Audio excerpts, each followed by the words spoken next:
Assalamualaikum warahmatullahi wabarakatuh, Sobat Span6. Gimana nih puasanya? Masih pada semangat kan? Waalaikumsalam Kak Dika, harus semangat dong. Ketemu lagi nih sama kita berdua, Kak Dika dan Kak Sarah, di segmen paling spesial. Apalagi kalau bukan ngabuburit berfaedah. Yap, daripada bengong nungguin beduk, mending kita asah otak bareng-bareng biar nanti pas asesmen, makin lancar jaya.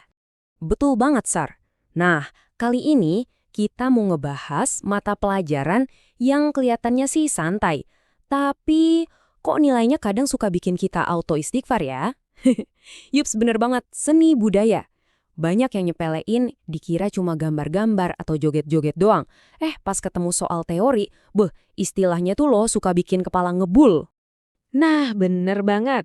Makanya nih, di edisi Ngabuburit Berfaedah kali ini, kita bakal bongkar tuntas masalah-masalah utama yang sering bikin kalian bingung di materi seni tari tradisi Islami sama seni rupa.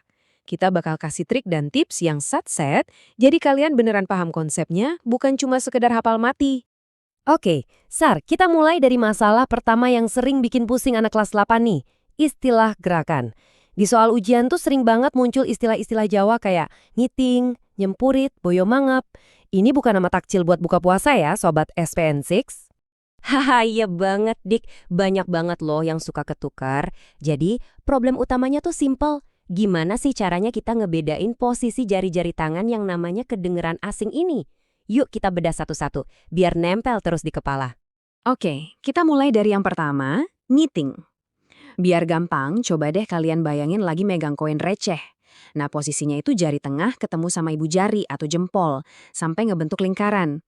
Terus jari-jari yang lainnya tinggal melengkung cantik ngikutin. Nah, itu dia yang namanya ngiting. Lanjut, ada yang namanya nyempurit. Ini nih yang sering jadi jebakan karena mirip banget sama ngiting. Bedanya tipis banget Sobat SPN6. Kalau di ngiting tadi, jempol ketemu jari tengah. Nah, kalau nyempurit, jempolnya ketemunya sama jari telunjuk. Detail kecil tapi penting banget. Nah, kalau yang terakhir ini, dari namanya aja udah kebayang banget. Boyo mangap. Artinya, ya mulut buaya yang lagi mangap atau kebuka. Caranya, 4 jari kalian dirapetin lurus ke depan, terus jempolnya dibuka lebar ke samping. Tuh kan, persis kayak mulut buaya. Gampang kan? Wah, jelas banget. Terus, kalau gerakan kepala gimana, Sar? Ada juga istilahnya? Ada dong. Ini juga sering ketuker. Kalau kepalanya gerak menggeleng ke kiri dan kanan, itu namanya gedeg. Tapi jangan disamain sama tolehan ya. Kalau tolehan itu artinya cuma nengok ke samping. Jadi ingat, beda ya antara menggeleng sama menoleh. Oke, kita geser ke masalah kedua. Jadi detektif tari. Nah, Indonesia kan kaya banget sama tarian ya. Tapi khusus buat materi kelas 8, kita fokusnya ke tari tradisi yang bernuansa Islami, yang biasanya dari daerah Sumatera. Pertanyaannya, gimana caranya kita ngenalin tarian ini di antara ribuan tarian lain? Nah, ini dia trik jadi detektifnya. Gampang banget kok. Pertama, coba dengerin musik dan sairnya. Pasti isinya itu tentang pesan-pesan moral atau ajaran agama, bukan mantra-mantra. Kedua, lihat kostum atau busananya. Udah pasti sopan dan menutup aurat. Dan yang ketiga, perhatiin gerakannya.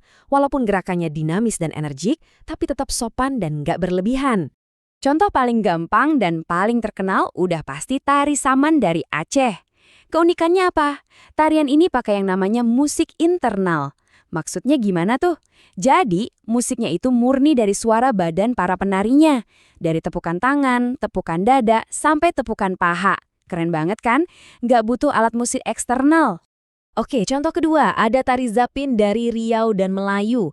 Nah, kalau tarian ini, kerasa banget pengaruh budaya Arabnya. Biasanya musiknya diiringin sama gambus dan marwas. Makanya gerakannya itu lincah, riang, dan penuh sama keceriaan. Terakhir, ada tari Indang dari Minangkabau. Tarian ini tuh sering banget dapat julukan samannya orang Minang. Loh, kenapa gitu? Soalnya posisi penarinya sama-sama duduk berbanjar, alias berbaris rapi, mirip banget sama formasi tari saman. Oke, kita pindah dulu dari seni tari, sekarang ke seni rupa. Sobat SPN6, pernah nggak sih kalian disuruh gambar benda, misalnya gelas atau teko, tapi hasilnya malah jadi penyang, miring-miring, ukurannya aneh, pokoknya gambarnya jadi ambyar deh. Ngeselin kan? Nah, itu masalah klasik banget, Di. Biar gambar kalian nggak ambyar lagi, ada mantra saktinya nih. Mantra pertama adalah proporsi. Ini tuh intinya soal perbandingan ukuran yang pas dan ideal. Contoh gampangnya, jangan sampai kalian gambar cangkir teh tapi ukurannya segede tekonya. Kan nggak masuk akal ya. Mantra sakti yang kedua adalah komposisi. Kalau yang ini, urusannya soal tata letak objek di kertas gambar. Gimana caranya kalian nyusun benda-benda itu biar kelihatan enak dipandang? Bisa disusun simetris, artinya seimbang antara sisi kiri dan kanan, atau asimetris, yang susunannya beda, tapi tetap kelihatan pas dan seimbang. Oh iya, ada lagi nih yang sering keluar, ragam hias atau motif. Ini super gampang. Kalau motifnya gambar tumbuhan, kayak bunga atau daun, itu namanya flora. Kalau gambarnya hewan, kayak burung atau ikan, itu fauna. Terus kalau ada bentuk manusianya, itu figuratif. Nah, kalau motifnya cuma bentuk-bentuk dasar, kayak garis, lingkaran, atau segitiga, itu namanya geometris. Gampang kan? Oke, kita balik lagi sebentar ke dunia tari buat masalah terakhir. Selain tangan sama kepala, kaki juga punya istilahnya sendiri yang suka bikin bingung. Namanya tanjak sama sirigan. Nah, ini bedanya apa sih, Sar? Sumpah sering banget ketukar. Oke, dengerin baik-baik ya, Sobat SPN6. Ini kuncinya.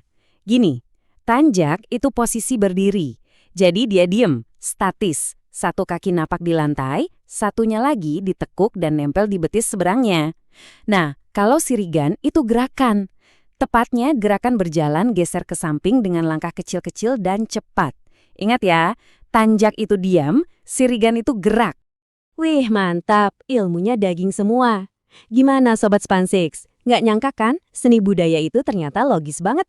Oke, kita rangkum kilat ya. Ingat, buat tangan, ada ngiting si pegang koin sama boyo mangap si mulut buaya. Buat tari Islami, ada saman dengan musik internalnya dan zapin yang super ceria. Buat gambar, ada proporsi buat ukuran ideal dan komposisi buat tata letak yang oke. Terakhir buat kaki, tanjak itu berdiri dan sirigan itu berjalan. Sip?